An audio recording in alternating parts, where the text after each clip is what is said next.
The following is a presentation of the Mat Talk Podcast Network.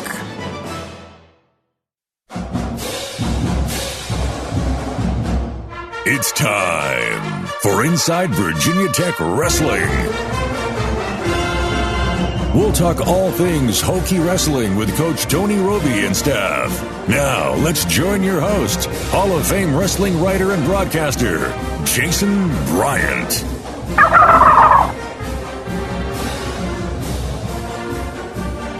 And welcome, Hokie Nation, to another episode of Inside Virginia Tech Wrestling. Jason Bryant here with you as always. Today, our guest, the first medalist in world-level competition for the Southeast Regional Training Center. He is volunteer assistant coach for your Virginia Tech Wrestling Hokies, Ty Walz. Ty, first of all, welcome back to the program. How is that big red gaming computer treating you these days? It's doing good. It's getting a lot of use right now.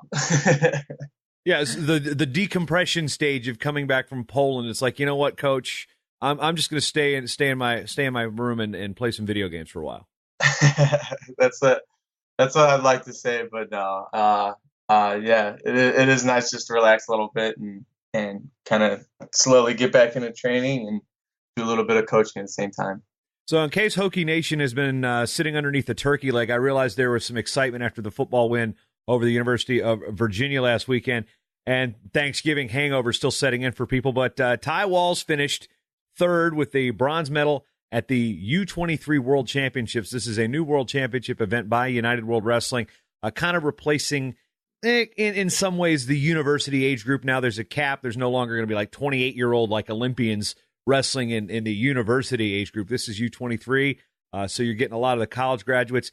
Ty, you made this team by winning the World Team Trials in Rochester, Minnesota, back in October. So since the time you made the team to the preparation to get to, this is bad journalism right here. I don't even know how to say the name of the city that the World Championships were in. There are a lot of Z's, a lot of C's, and a lot of Y's. I can buy a vowel, but what was that training like leading up to Poland? It was great. And I feel like right now with my freestyle wrestling, since it's still kind of new to me, I'm definitely making a lot of strides, and I'm kind of a sponge to it. Just kind of like when I first started wrestling in the first place, I was just a sponge and I absorbed everything that I could, and now I'm kind of doing the same thing. And the training was great, so I feel like I keep getting better in leaps and bounds. But that's a huge testament to the tremendous coaching that I have. Jared Frere runs our RTC practices, and Frank Molinaro's in there constantly helping me and working on positions and building the mental game. So it's just the amount of resources I have with those two to get better at the sport. It's like unbelievable. You wrestled as a heavyweight in college, and you were always known as a very active, mobile heavyweight. You didn't wrestle like the typical, collar tie, dancing bears, push shove type of heavyweight. What's it like to have guys like Molinaro and Frere who are, they're probably, most of the time 100 pounds smaller than you, and with their abilities to get in different positions that you wouldn't see in folk style, but you actually probably see more of that internationally just because of the nature of the weight classes, as they're still athletic, mobile guys. Yeah, absolutely. Frank and I actually have a style that works pretty well off each other. Like, he has a great high crotch and is really good at some touch and go stuff. So I can just learn and adapt to some of the stuff that he teaches, and he's great for the guys on our team to learn those skills as well. And with Frere, he is so good positionally, like on top for freestyle. He's an animal. So, or in chest lock positions and stuff like that, things that I'm kind of new to and still trying to develop my game. He's so in tune with all those positions that it helps a lot just having him be able to, whether we're sparring or if we're in a practice, having his know-how in those positions is huge. Now, for those who may be unfamiliar with how the differences with the Olympic styles, mainly freestyle and the collegiate high school folk style type of wrestling, what is the biggest adjustment you have to make as an athlete when in those positions? The chest lock position where, you pop them over, you don't really have to hold them there to get the exposure points. I mean, what's the hardest adjustment from one style to the other for you? For me, I definitely wrestled a little sloppy, kind of like a spaz in college, where I just take a ton of shots, and whether they're good or bad, you could definitely make up for it when you're wrestling some college heavyweights and in a folk style match where you get in a funky scrambling positions and you're not going to give up any points. at least with the old rules. But so in freestyle, you kind of really need to pick and choose your attacks and make sure they're quality attacks, because defensively, there's so much you can do to expose your opponent or to defend things off. So I had to pick and choose, really had to dumb my style down a little bit and simplify it and make sure my attacks are a little smarter, which is hard for me to do because a lot of my game was trying to overwhelm guys and get them really tired. But with a minute shorter matches and a lot more to do defensively, you got to be a little bit smarter of a wrestler, and that's what I'm kind of trying to do. Speaking on the college rules just for a minute, a lot of talk about, how do we promote scoring? How do we prevent stalling? And people have been calling for the step out. I know they don't like to use the term push out, but step out's what they like to use internationally. As somebody that's been in some of those push shove type of matches where, the action sometimes can lead to the edge, you might have one or two good attempts per match because of just the nature of the weight class. What do you think about how wrestling flows when it comes to knowing that if I'm getting near that edge, that's going to be a point for the other guy? I like it. And I mean, my parents were there in Poland with me and they were watching the matches. They're like, I like the push out rule because it really forces people to wrestle. And I'm like, yeah, absolutely. Because now you can't just kind of back up out of bounds and maybe play the edge per se. There's really none of that. You don't want to be playing the edge while you're wrestling freestyle because you could give up a push out and stuff like that. But in terms of how it would be good for folk style, I think doing anything to promote more wrestling would be huge. I like the freestyle system. I think freestyle is way more entertaining than folk style just because people aren't going to rack up 6 minutes or 5 minutes of riding time in a match and just be laying on top of each other the whole time. You realize you might want to be careful with how you term that, considering who one of your co-coaches is, right? That is true, but honestly, I would much rather watch Freyr launch people or Molinaro. I'd rather watch them take guys down and score a bunch of points being offensive than being really good on top. Not just saying that because I'm not good on top, but I think it's way more entertaining when guys are actually wrestling. Now we move to the actual competition over in Poland. Did you even get a pronunciation on how to say the city? I don't even know. It's Bydgoszcz, I believe. Everybody over there though said it a different way, and I learned no Polish while I was over there. I knew how to say thank you for like a day, and I forgot how to do that. It was just they use all the letters that we really don't use a lot of, like Z's and Q's, and it's just a mess. Yeah, Polish Scrabble, a lot more Z's in the bag than just one. So actually, in Scrabble in Poland, the Z is worth like 2 points. Here it's worth 10. Yeah, but the nerds out there know exactly what I'm talking about, and those who play me in Words with Friends. So getting over there, what was it? I mean, I know that you had posted on Facebook that you had a lot of family over there. And first of all, talk about the opportunity that the Southeast Regional Training Center and those who are around the program, what they did to help you and your family get over there, because it's Thanksgiving for you weren't cutting weight allegedly because you were done with college wrestling, and then I'm going to come down a weight class and I'm going to be wrestling through Thanksgiving yet again. So what did it mean to have your family out there? It was unbelievable, and of course with the Southeast Regional Training Center, USA Wrestling, and Titan Mercury, those are kind of like the main supporters. But I also did a GoFundMe to try and help ease some of the huge amount of expenses that my family was going to have. They didn't really budget out a trip to Poland in their yearly budgets, so I had a tremendous amount of support in that, and for the most part, they're not going to have to pay very much money at all for their trip over there. So to have that, and then along with Thanksgiving too, it really put things in perspective. And the whole time, I was just kind of taking it all in, and just unbelievably grateful for the amount of people that gave and made that experience that much more incredible. I was able to look up in the stands after each of my matches and see my dad, my uncle, my mom, my girlfriend, my stepdad.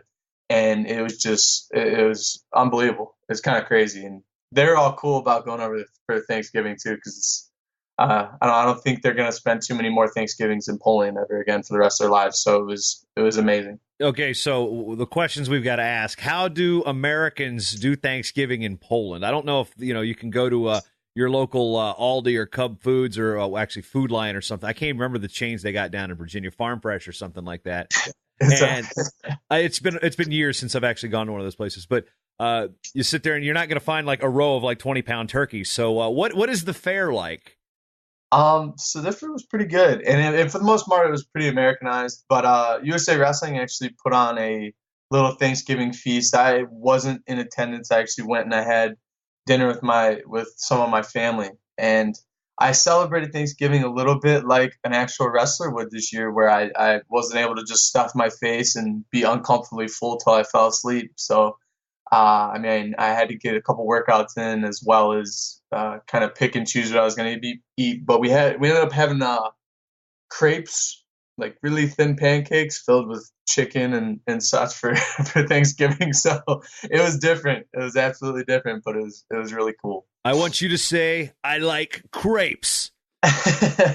Really, really, really thin pancakes. Oh, that's okay. That's fine. There's nothing wrong with that.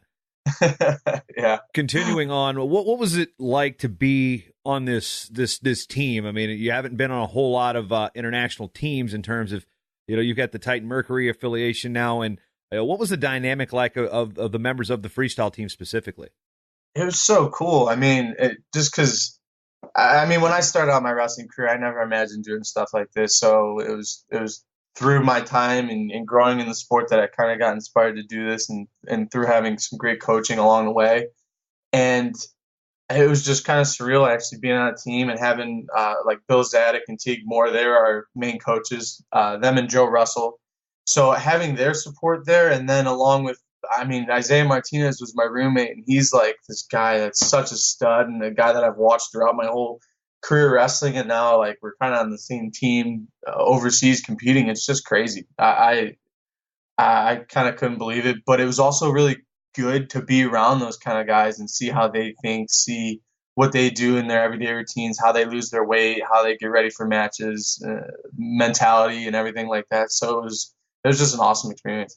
Yeah, interesting bringing college teams that are battling, the Minnesotas, the Iowas, the Ohio States in there. I mean, Rutgers, Ritchie Lewis. Let's talk about him for a minute. Ritchie Lewis is world champ.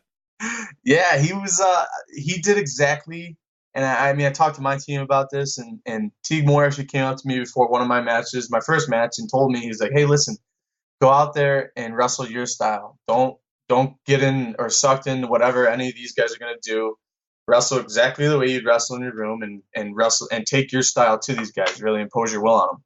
And I did that for the most part in most of my matches. But Ritchie Lewis, he went out there and he put it on guys. He just totally took it to him and overwhelmed them, wrestled them, and imposed his will on these guys. And that's why I think he was so successful at the tournament. I mean, he didn't get sucked into whatever they were doing, and he wrestled some phenomenal guys that wrestled some really, really different styles. But he maintained his style and wrestled his matches. So it was awesome.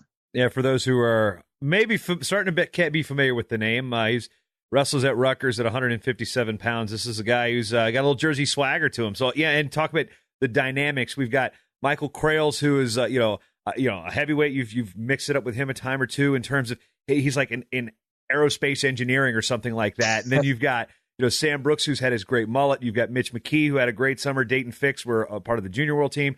Imar. I mean, you've got such a dynamic of individuals. What did you find out about some of these guys that you may have known a little bit about prior to coming in, and now you're like, oh, okay, cool.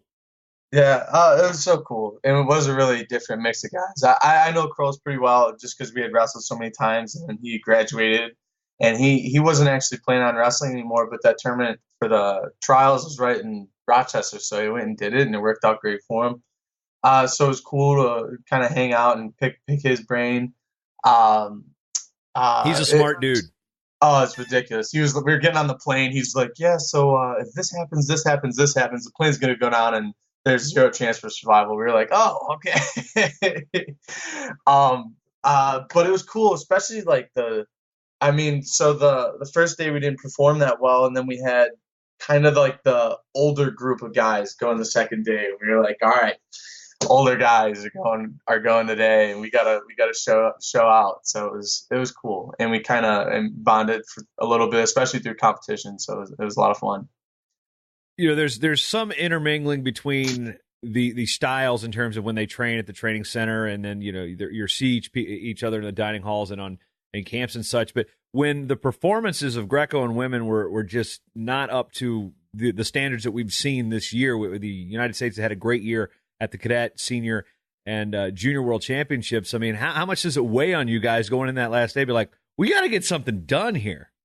Yeah, we were a little stressed, and I mean, we kept it light for the most part, and I usually always do, but we were like, man, we got to put ourselves on the board. And then Joey McKenna went out and won his first match in pretty dominating style, and it kind of lit a fire under our asses for a little bit for the most part, and it just kind of relieved the pressure. So we were like, all right, we're not going to be the worst team in Team USA history. We could actually win a couple matches and get some medals today. So it was good.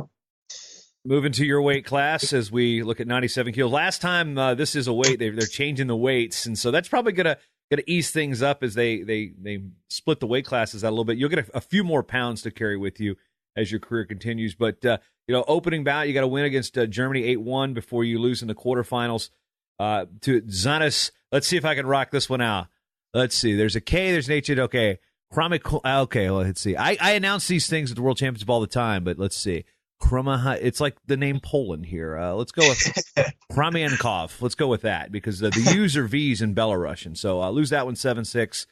Got behind. I mean, what was it like to kind of close the gap? And did you feel like you could have won that match?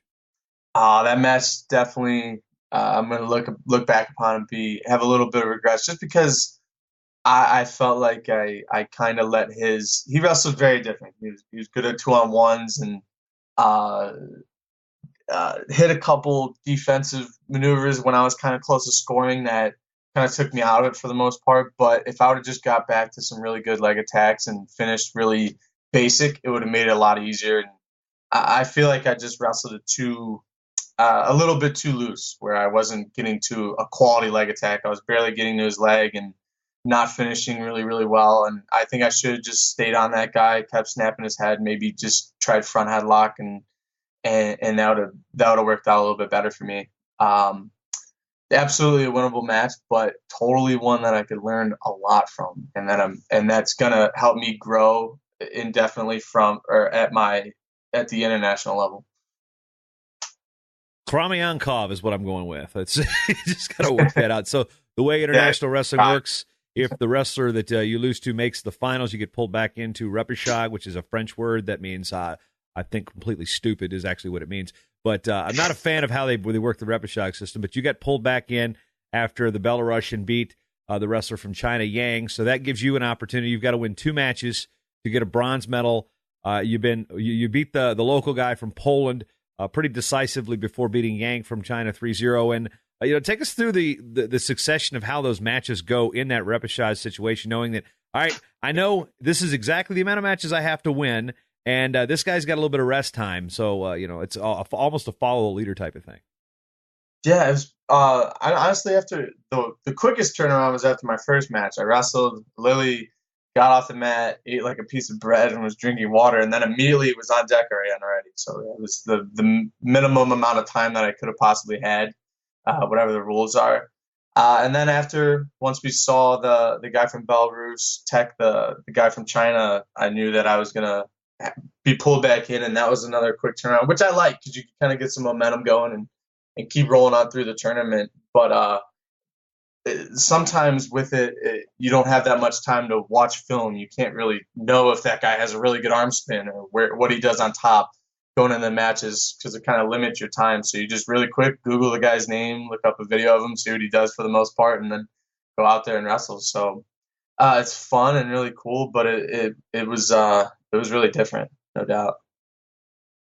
When your hand gets raised after the 3-0 win for bronze, and you're going to have a world medal around your neck. This isn't like, it's not just an international event. This is a world championship. You've got a serious world level medal here. What went through your mind? It was pretty crazy. I was still kind of salty because I definitely feel like I could have beat everybody else there, like decisively, definitely better than everybody that was there, which is frustrating. But I was pretty overcome when I was able to, like I said before, look and actually see my family there and just kind of thinking back about where I was in my freestyle career a couple months ago, and now what I'm able to do. So the opportunity itself was incredible, and I was just so grateful for it. And before I actually went and did the award ceremony and got on the podium, Timor came up to me and was like, "Hey, really, really take this all in." He's like, "You never know when your opportunity is going to come for you to get a world medal ever again. So really take it in and like remember everything." So I did, and it was really special. When Ritchie Lewis was at the top of the podium and you hear the Star Spangled Banner, what does that type of moment, watching somebody that you've been on a team with, accomplish a high goal in this sport? I mean, how contagious is that? It's so cool. I feel like I've been like depressed since it's over, kind of, because I want to go back and do it because it was just so much fun. Like I just want to. I wish that the freestyle season was kind of like folk style, where you just got to compete every weekend, because now I have to wait, and I'm not exactly sure what my next competition is going to be, but there's just nothing like it. I want to go back. I want to be around those guys and just compete again in that same kind of venue, and with the stakes that high. It's just so much fun. Also, we can't not mention Tyler Graff picked up an international medal over in France, and so that's a pretty good set of weeks. You got the international tour with a gold medal there, and then a bronze medal on your end. So good days for the Southeast Regional Training Center. It was ridiculous, seriously. Tyler Graff deserves every single medal that he deserves, because I've never seen anybody in my life work as hard as he does. He's really, really ridiculous how hard he works. I've never seen anything like it. So I guess, especially to any of our donors, that's their money, and it's going to good use, and we're making the most of it, and hopefully making a lot of people proud at the same time, because it's working. And it was a good weekend for the Southeast Regional Training Center, no doubt. Now, as we move forward in your international career, of course, we know that there's a guy who's just been named the USOC Male Olympic Athlete of the Year, Kyle Snyder. He was at your weight class in the NCAAs. He's at the Olympic weight. He's won 3 straight world nor Olympic golds, a 15 and 17 world championship, and an Olympic championship sandwiched in between there. Do people still ask you why you're going to his weight class when there's Nick Gwiazdowski is up at heavyweight? I mean, there's only really 2 options for you. It's wrestle the big guys like you've been doing, or I'm gonna not eat for a while. Yeah, it's harder. I think it's a bigger challenge, no doubt. But I also feel internationally, I can be the most successful at 97 kilograms as opposed to heavyweight, because just push outs, the top bottom game, finishing on these guys at heavyweight, it just does not fare well to be a little bit smaller. So that was part of my decision. And actually, I had a conversation with Zeke Jones, which is kind of different. But I talked to him, and he told me, he's like, "Listen, so in your training, don't just train to beat Kyle Snyder." He's like, "Because then maybe one day you will beat Kyle Snyder, and you'll be the best in the United States. Go and represent the United States or whatever. But that doesn't mean you're going to beat everybody else." He's like, "Train to be the best in the world, and then from there on out, then you could figure out what you need to do." So that's kind of my goal right now. Is I want to be the second ranked guy in the entire world, and then I can seize that opportunity to try and beat him. But obviously, that's a long-term goal, and it's going to be something that's going to take some serious time to accomplish. And that's why I have some of these values that I focus on each day. And the first one is patience, because that's something I'm going to have to be really, really patient for and take my time with, and really just believe in the process and believe in what I'm doing every day is going to ultimately lead me towards that goal. And the second value that I try to focus on is persisting.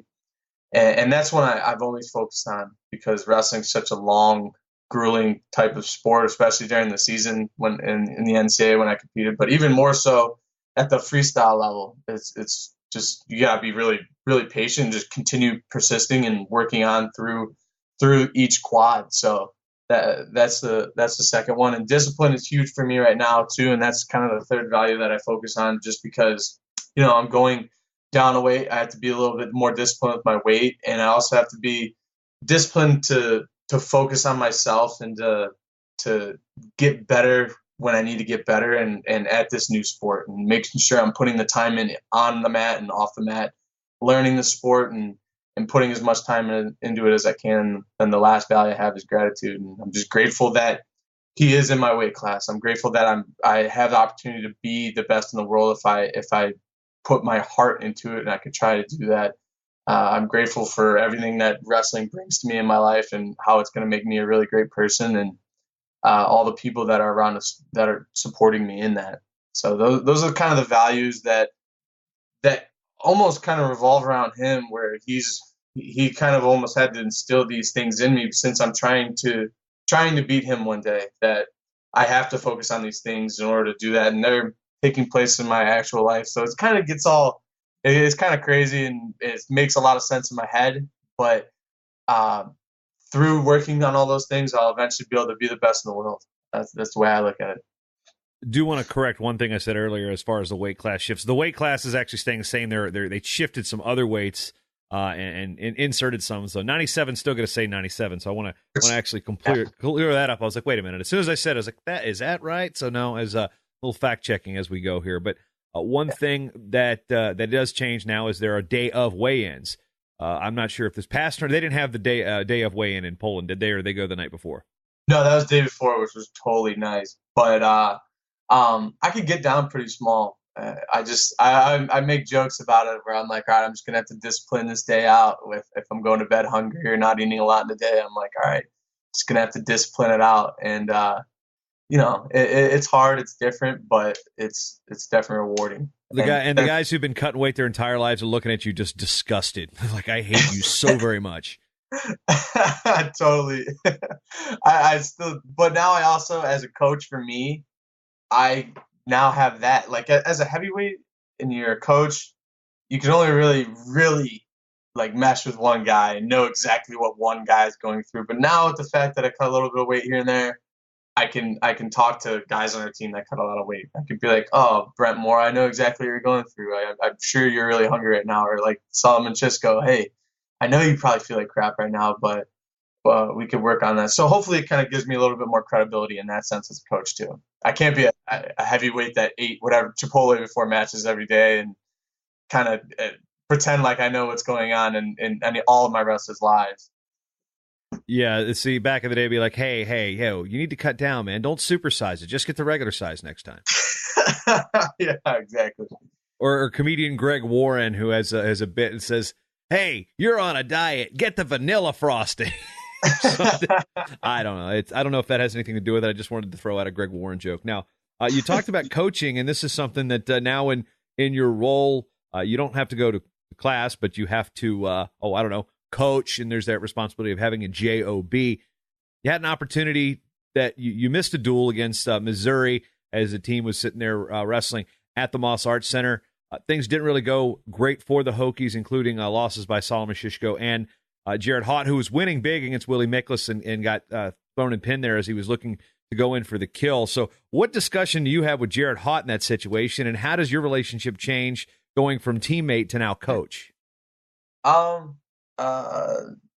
Texted Jared Haught. Obviously, I wasn't there, and I hate not being there for matches too, because I love those guys. They're my teammates, and now I'm with them every single day. So it really sucks not seeing them compete. But I texted Jared Haught. He was fine. You know, he knew that he was winning and dominating that guy, and that he'll beat him in the future. And he's smart too, where it's all in perspective. Obviously for the team, and that match was in hand, and we probably could have won if things went our way. But the most important thing for these guys is the NCAA tournament. And maybe now being graduated, I just totally realized that the regular season really truly does not mean anything for the most part, other than getting seeding. If you need to get a bid to the NCAA tournament, it's all just about development, learning more, and getting and becoming the best wrestler you can before the NCAA tournament. And he's smart, and he knows that, and who knows, maybe it'll be better for him. Just like Zach Savasky, he had a couple losses earlier in the year, and for him, that's almost a good thing, because he's going to take those lessons and learn them, and that's not going to bite him in the ass later at the end of the year at the NCAA tournament. He's going to have that under his belt, and going in, he's going to be better prepared. I'm sorry, I forgot the second part of your question. Well, I think you answered both of the both parts in one answer. So you've said Yeah, you're learning this coach speak thing pretty well. Now, next question is that you talked about working with, typically working with only one guy on knowing what he thinks. And let's talk about Andrew Dunn just a little bit. Coming in, winning some close ones here early going. How do you think he's progressing? Oh, he's doing such a good job. And I the way I put it is when I was a freshman and I came in and we had some good upper weights and I took my fair share of beatings. But when he came in, it was like me. We had this other guy, Dan Garwood, who's a phenomenal wrestler. He had Jared Haught, so he really took his lumps in the room. And he persisted through all those things, and now he's kind of reaping the benefits of his hard work and his time. And things weren't always that easy for him, especially being kind of the bottom in the room. And now he's definitely, he's having close matches with me. He's getting takedowns in the room and improving his wrestling game. He's definitely, honestly, my hairline has receded significantly though, just because some of his matches are close, and I don't know what's going on, and it just stresses me out incredibly because I care about him so much. But he's doing a great job, and I'm so happy for him. And he's going to continue to do that, and he needs to get his kind of career-changing win. And he has a great opportunity this weekend. He's got some high-ranked guys there in Vegas, and I think he's going to do really well. He always rises to the occasion, and he comes up clutch. So you're saying he causes you to pull your hair out versus your hair turn gray? No. I think he makes it. I think I'm a ways away from it turning gray, but I came back from the tournament actually, and I showed up at practice, and a guy named Brooks Wilding on our team, he came up to me and he goes, "Wow, you wrestled one international tournament, and now your hairline's receded a couple inches." I was like, "That's not very nice to say, but it's happening." Yeah, I see. It's Ty Walz at the end of his wrestling career may be going with the Bic look. I'm just going to throw that out there. That mean, imposing. Anyway, as moving forward, you're not making the trip to Vegas. You've had way too much jet lag for the Cliff Keen. You're taking taking your lumps now as a staff member, the low man on the totem pole. You've got to take your guys out to Cleveland for the Lake Erie Storm Open. A little bit of a homecoming for you. It's not that far away from where you grew up, but the opportunities there to learn about coaching at the tournament aspects with a bunch of guys who they've got to stay busy, they've got to stay active, and what's it mean for you to be the responsible one now on a trip? That'll be different, but it's gonna be it'll be fun though. It'll be fun. We're taking a good group of some studs up there, so I'm pumped. Hopefully, we could go in there, dominate, and have a blast. And it also is cool that it's right near home, so I'll get to see some family I haven't seen in a long time. And we'll actually probably have a chance to stop at my high school at St. Ed's and potentially get a workout in there. So it's all just kind of ridiculous that I'm going back as a coach, and I can show my college guys where I wrestled when I was high school, and it's just, I can't even believe it. Every day I wake up and I'm like, is this really happening? Is life really this awesome? And it is. It sounds sounds like you're doing pretty awesome there. You got you get to go home, you got a world medal, you get to spend Thanksgiving eating Polish sausage and crepes. It sounds like it's been a pretty good November for you. It's been awesome, and it's just and like the weather's been really good here, and just living in Blacksburg, there's nothing. Every day I wake up and there's nothing else I'd rather do than go train, get these guys better, get myself better, and it's just incredible. And there's a lot of people to thank for that too, especially. It's just awesome. All right, last question as we head into the Cliff Keen Las Vegas Invitational, which fans can check out on flowwrestling.org this weekend. Of course, Lake Erie Storm, I'm pretty sure those results will be at Track Wrestling. I don't know if there is a live stream for that event, but you can check out Track Wrestling's links for that. Or just go to the Matt Talk scoreboard page at almanac.matttalkonline.com with links to all of that stuff, each and every bit. So impressions of Coach Roby being the man as far as the official head coach here, the first full month of the season from your perspective. He is the man. I'm not just going to say this because he's my boss, but he is just doing a ridiculously good job. And he's so experienced and has been through so much and has taken programs from last at NCAAs to fourth. And he's going to continue getting better and learning how to be a better coach. And for me personally, he's done everything in the world for me. He's given me a job. He's put people in place to get me better at freestyle. He surrounds me with partners, allows me to do what I need to do in my training to get better, whether it's go to Colorado Springs or go around the United States and train with different people. And he brings people in to wrestle with me. So it's just, he's doing everything and more that a head coach could do. So it's awesome. I'm thankful for him.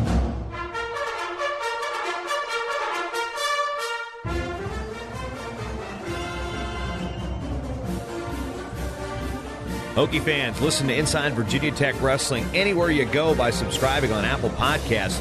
Go to InsideVirginiaTechWrestling.com/iTunes, or you can get the exclusive Android or iOS apps by going to InsideVirginiaTechWrestling.com.